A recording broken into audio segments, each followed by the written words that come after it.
दोस्तों, अॼु मां हिकु अहिड़े किरदार जे बारे में ॻाल्हाइणु चाहियां थो जेको सिंध जे हर शहर में हुजणु घुरिजे,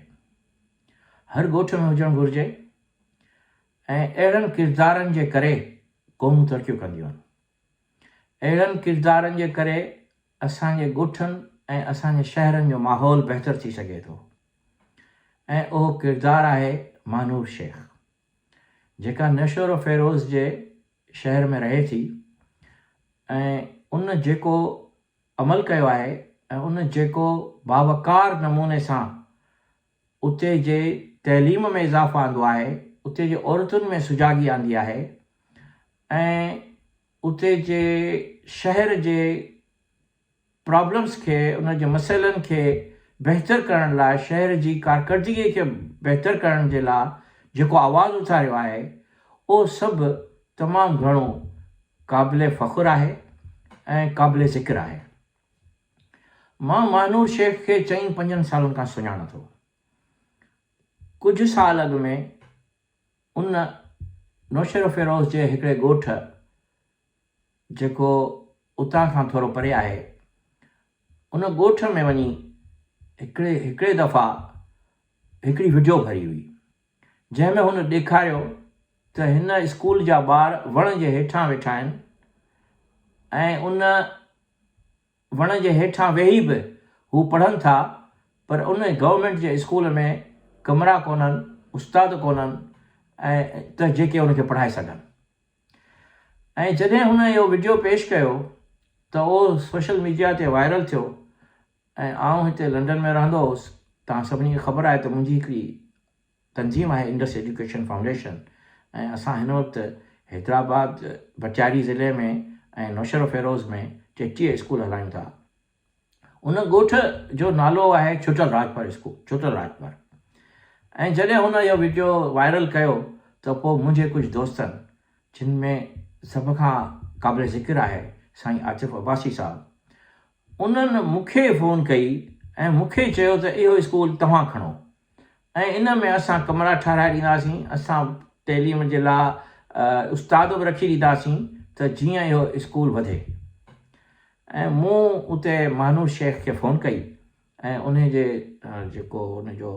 मुड़ुसु आहे उन सां बि मूं ॻाल्हायो ऐं उन्हनि खे मूं चयो त हिते असां ठाराइणु चाहियूं था, असांजी तंज़ीम ऐं तव्हांजे सहकार सां असां इहो स्कूल ठाराए वेंदासीं, त तव्हां जेको आहे सो असां सां सहकार कंदा। हुननि तमामु बेशक जेको आहे बहितरीनु नमूने सां सहकारी जी जेका आहे सा आमद ॾेखारी ऐं छुटल राजपर स्कूल में जेके ॿिया राजपर आहिनि, ज़ुल्फ़कार राजपर ऐं ॿियो उनजो भाउ आहे उहो, ऐं अनिला राजपर जेका हिन वक़्तु उते जी हेड टीचर आहे, ऐं अलादीनू मेमण साहब, उन्हनि जी हिकिड़ी तंज़ीम ठहियलु हुई, कमेटी हिकिड़ी ठहियलु हुई। उन्हनि सां इंडस एजुकेशन फाउंडेशन जी कोऑर्डिनेशन करे असां उहो स्कूल ठारायोसीं। उते 2 कमरा ठारायासीं, उते फर्नीचर प्रोवाइड कयोसीं ऐं उते बाथरूम्स ठारायासीं ऐं उन्हनि खे बाक़ाइदा कलर करायोसीं ऐं टीचर अपॉइंट कयासीं ऐं टीचर्स खे तनख़्वाह ॾियणु शुरू कईसीं। इहो सॼो कमु जेको आहे जॾहिं थी रहियो हो त महानूर शेख ऐं उन जे साईं असां सां तमामु घणो ताउन कयो ऐं मूंखे तमामु घणी ख़ुशी आहे त उन जे उत्साह जे करे एतिरा त इमदाद ॾींदड़, एतिरा त डोनर्स पैदा थी विया जेके उन स्कूल खे जेको आहे सो फ़रोग़ ॾियण जे लाइ असांजी मदद करे रहिया हुआ। हिन वक़्तु उहो स्कूल 4-5 सालनि खां हले थो, छुटल राजपर स्कूल, जंहिंजी हेड टीचर अनिला राजपर आहे ऐं उन में 250 खां वधीक ॿार पढ़नि था ऐं मुसलसल उहो सुठे नमूने सां हलंदो रहे थो ऐं उन जी सहकार असां सां साईं आतिफ़ अब्बासी ऐं ॿिया केतिरा ई दोस्त कनि था। उन्हनि दोस्तनि में साईं नज़ीर डहर साहब बि आहे, जंहिं बि उन स्कूल खे बहितर करण जे लाइ काफ़ी वक़्तु असांजो साथ ॾिनो। त मां इहो चवणु थो चाहियां त मूंखे इहा ख़बर न हुई त अदी महानूर शेख पंहिंजे ॻोठ, पंहिंजे घर खां परे बि हिकिड़े नंढे ॻोठ में स्कूल हलाए थी, जेको हुननि जो पंहिंजो प्लाट आहे, हुननि जी पंहिंजी औताक आहे। मां उन स्कूल खे विज़िट करणु वियुसि 2 साल अॻु में, जॾहिं मुंहिंजी किताब जी मुहूरत हुई, मुंहिंजो किताबु हिस्टोरिकल इंटरव्यूज़, उन जी महूरत लाइ जॾहिं मां वियल हुयुसि त मां उन स्कूल जी विज़िट करणु वियुसि। पंहिंजो छुटल लाजपत स्कूल ॾिसी पोइ महानूर शेख जे स्कूल बि वियुसि ऐं उते मूं ॾिठो त हूअ जेका आहे पंहिंजे स्कूल में पाण पढ़ाए थी ऐं टीचर्स खे पाण तनख़्वाह ॾिए थी ऐं हुन 4 सालनि खां वठी स्कूल में जेके ॿार पढ़ाया आहिनि ऐं जिन ॿारनि जी तरबियत कई आहे उन्हनि जी हिन वक़्तु तमामु वॾी आला क़ाबिलियत थी वई आहे। त उन वक़्तु मूंखे मालूम थियो त अदी महानूर शेख हिकु तमामु वॾी कमिटेड औरत आहे ऐं उन पंहिंजी कमिटमेंट जे करे ॿारनि खे न सिर्फ़ु हूअ अकेडमिक तइलीम ॾींदी आहे मगर हूअ ॿारनि खे अदबी सियासी समाजी ऐं नफ़्सियाती इल्म जी बि तइलीम ॾींदी आहे ऐं उन्हनि टॉपिक्स ते बि उन स्कूल में केतिरा ई दफ़ा वर्कशॉप्स थींदा रहनि था। न सिर्फ़ु उन्हनि ॿारनि खे जिन में अक्सर नियाणियूं आहिनि, न सिर्फ़ु उन्हनि खे मगर उन्हनि जे माइटनि खे उन्हनि जे माउरुनि खे बि उहा तइलीम ऐं तरबियत ॾींदी आहे त जीअं उन्हनि जो जेको शऊर आहे सो सुजाग थिए। ऐं इहा अहिड़े क़िस्म जी तइलीम ऐं अहिड़े क़िस्म जो माहौल तमामु ई वॾनि मुल्कनि जी निशानदेही करे थो। जीअं असां हिते यूके में रहूं था, हिते हूअं त बाशऊर माण्हू ई माइग्रेट करे अचनि था पर अफ़गानिस्तान मां जेके माण्हू अचनि था उहे पंहिंजी नियाणियुनि खे हिते बि जेको आहे सो स्कूल मोकिलणु कोन चाहींदा आहिनि। के ईअं बि कंदा आहिनि मगर उन्हनि खे पुलिस खणी वेंदी आहे, पुलिस खणी वञी उते उन्हनि खे स्कूल छॾे ईंदी आहे। पर स्कूलनि में मंथली पेरेंट्स जी तरबियत जे लाइ उन्हनि जी ट्रेनिंग जे लाइ वर्कशॉप्स थींदा रहंदा आहिनि ऐं असां वटि इहो मिज़ाज कोन्हे, असां वटि इहो माहौल कोन्हे जो ॻोठनि में ॿारनि जे माइटनि खे तइलीम ॾिनी वञे त जीअं हू ॿारनि खे होमवर्क कराए सघनि, जीअं हू ॿारनि खे एतिरो टाइम ॾेई सघनि जो हू ॿार इंस्पायर थियनि पंहिंजे माइटनि मां ऐं हू उन्हनि खे फॉलो करे सघनि त हीउ ॿारु जेको आहे सो स्कूल वञे थो ऐं हिन जी तइलीम बहितर थियणु घुरिजे। असांजे ॻोठनि में त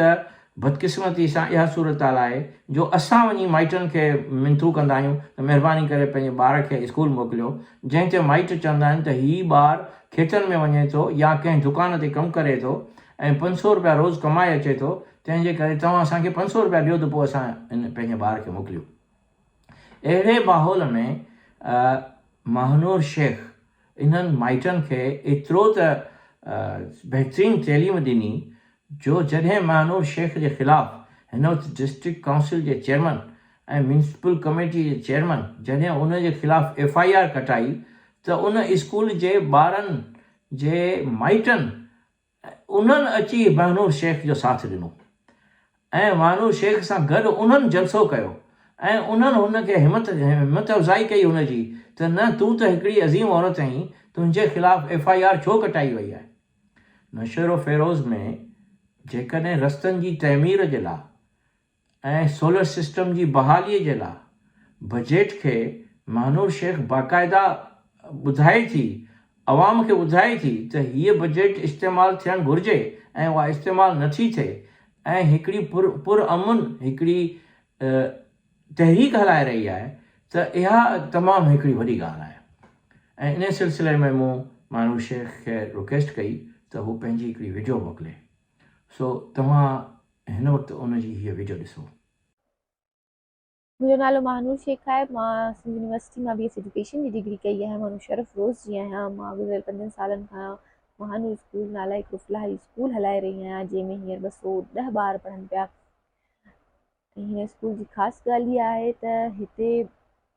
सिर्फ़ु निसाबी तइलीम न पर निसाबी तइलीम खां अलावा जेके ॿिया किताब आहिनि उन्हनि जो बि ॿारनि खे शौक़ु ॾिनो वेंदो आहे। मुंहिंजे स्कूल में हिकिड़ी नंढी लाइब्रेरी आहे जंहिं मां ॿार हफ़्तेवार पंहिंजे लाइ को किताब खणंदा आहिनि ऐं उन मां को न को मौज़ू पढ़ी ईंदा आहिनि। असां हुन ते सभु डिस्कस कंदा आहियूं। हिन स्कूल खे जॾहिं आउं शुरू कयो हुयो त शुरूआति में हर माण्हू खे तमामु घणियूं काफ़ी ॾुखियाइयूं पेश ईंदियूं आहिनि। जॾहिं मूं शुरूआति कई हुई त हिन ॻोठ में माण्हुनि इहा प्रोपेगेंडा हलाई हुई त हीअ शहर जी छोकिरी आहे, असांजी नियाणियुनि खे ख़राबु करे छॾींदी ऐं तव्हां पंहिंजी नियाणियूं हिते न छॾिजो। जॾहिं इहा शइ हली हुई त आऊं इहो सोचियो त छो न नियाणियुनि खे जेको आहे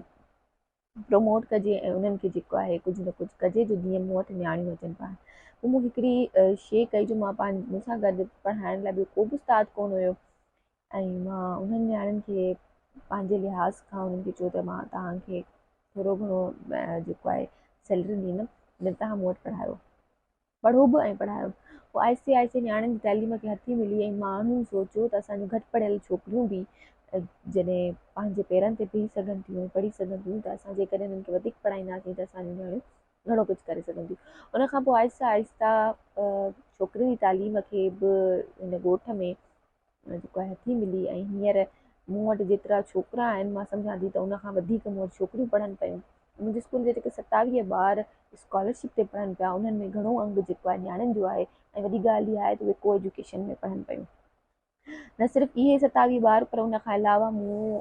जे स्कूल जा अलाए केतिरा ॿार आहिनि अलाए केतिरियूं नियाणियूं आहिनि जिन पंहिंजी पढ़ाई अध में छॾे ॾिनी हुई पर उहे नियाणियूं बि हींअर शहर में अचनि पियूं ऐं उते स्कूलनि में तालीम हासिलु कनि पियूं। मां सम्झां थी त जेकॾहिं असांखे पंहिंजी सिंध खे बदिलाइणो आहे ऐं पंहिंजी सिंध खे तरक़ी कराइणी आहे त असां तइलीम जे वसीले कराए सघूं था। सो तव्हां ॾिठो त महानूर शेख जी जेका कमिटमेंट आहे सिंध जी तइलीम सां ऐं पंहिंजे शहर जे बहितरीअ सां उन कमिटमेंट जे एवज़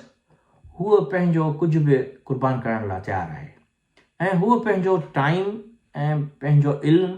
उन्हनि ॿारनि खे ॾिए थी जिन ॿारनि खे सुभाणे जो अॻवान थियणो आहे, सुभाणे जो प्रोफेशनल थियणो आहे। हुननि खे हुन हिकु बहितरीनु तइलीम ॾिनी आहे ऐं पंहिंजो ई प्लॉट उन्हनि खे ॾिनो आहे। त मां सम्झां थो त सिंध में ऐं सिंध खां ॿाहिरि जेके बि माण्हू रहनि था उन्हनि खे महानूर शेख जे इन तइलीमी इदारे जी मदद करणु घुरिजे। बल्कि इहो हिकिड़ो न बल्कि 25-30 स्कूल महानूर शेख इन तहलके में इन ज़िले में हलाए सघे थी जेकॾहिं हुनखे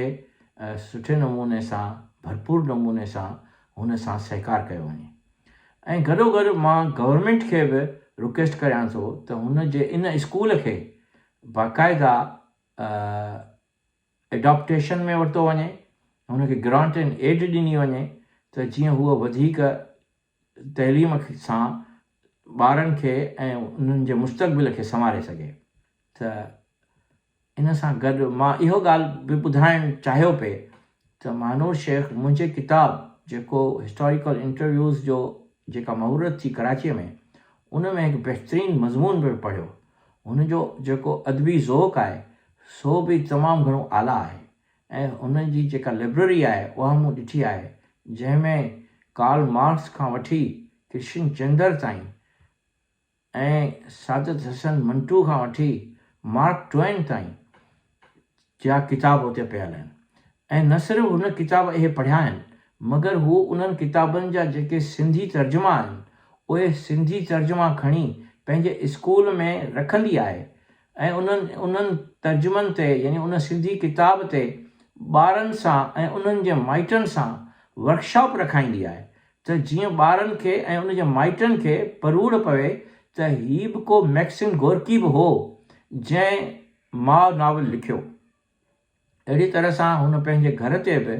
कुझु इंटेलेक्चुअल्स सां गॾु अदबी क़िस्म जूं महफ़िलूं बि रखियूं आहिनि ऐं उहे बि मुसलसल जारी आहिनि। त आउं सोचियां थो काश सिंध जे हर ज़िले में महानूर शेख पैदा थिए।